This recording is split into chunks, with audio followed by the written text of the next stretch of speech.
I'm Beryl Goldman. I serve as rabbi and director of the Lubavitch Chabad Jewish Student and Community Center here at the University of Florida in Gainesville.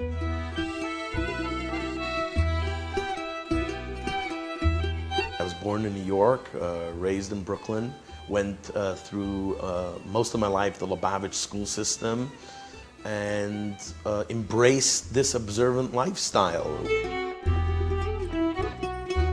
There's a famous quote that wherever there's Coca-Cola, there's Lubavitch, there's Chabad.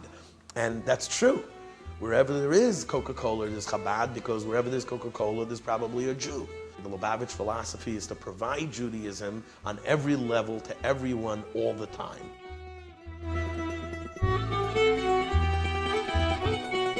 Control, so to speak, and influences our behavior, influences our lives, influences our how we treat our children, how we interact between husband and wife and the spouse relationship.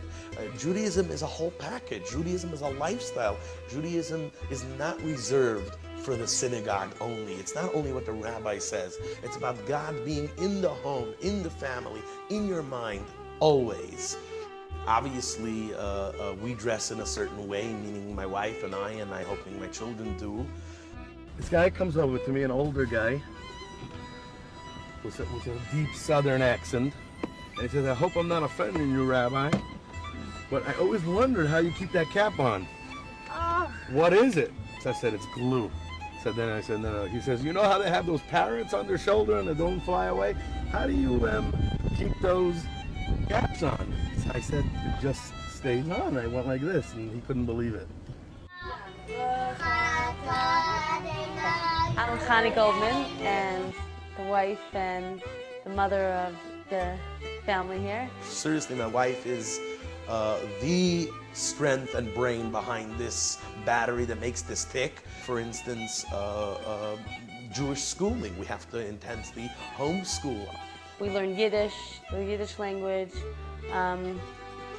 and I do a little bit of numbers and some things like that in school with them as well. Many students ask me, "Rabbi, I've never seen you touch your wife."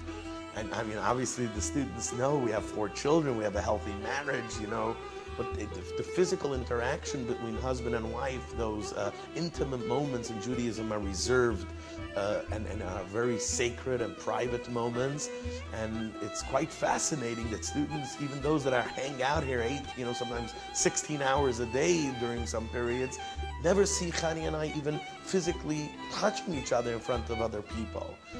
There's one person that was able to, didn't need to sleep, and they still got Nevu. Who was that? Moshe Rabbeinu. Who is that? Moses.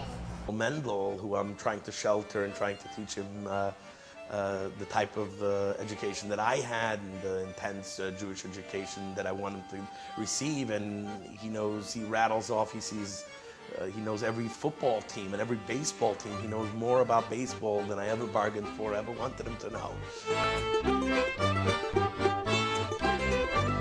Chabad philosophy, one of its foundations and fundamental teachings is the unequivalent and unconditional love of every Jew.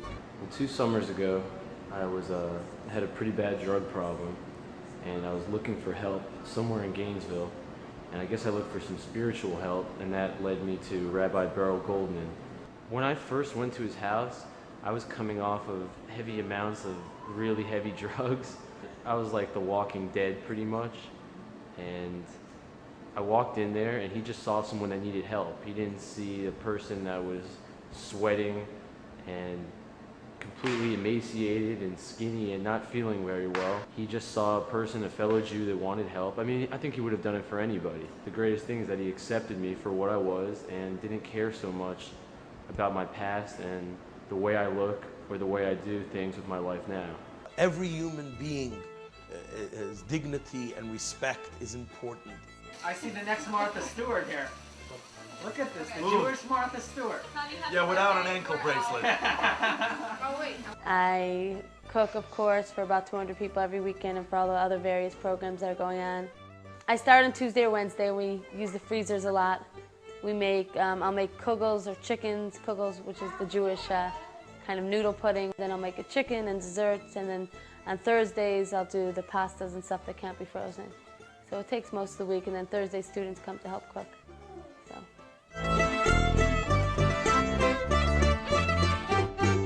My wife Chani and I serve as director and co-director. The Lubavitch Chabad Jewish Center has a wide range of different creative, provocative lectures and speakers and programs. Hookah in the Sukkah, where we can have the cultural aspects of Israel come to life under a religious sukkah. Or we have provocative topics which students constantly think about the Christian fundamentalists' belief that Jews need to be converted to believe in Jesus. We have a great lawn lunch that attracts 30 students on a normal lawn lunch given at the college level of law. We actually the Jewish Gator Graduate Association, which is a program from the Lubavitch Jewish Center together with the Jewish Law Association.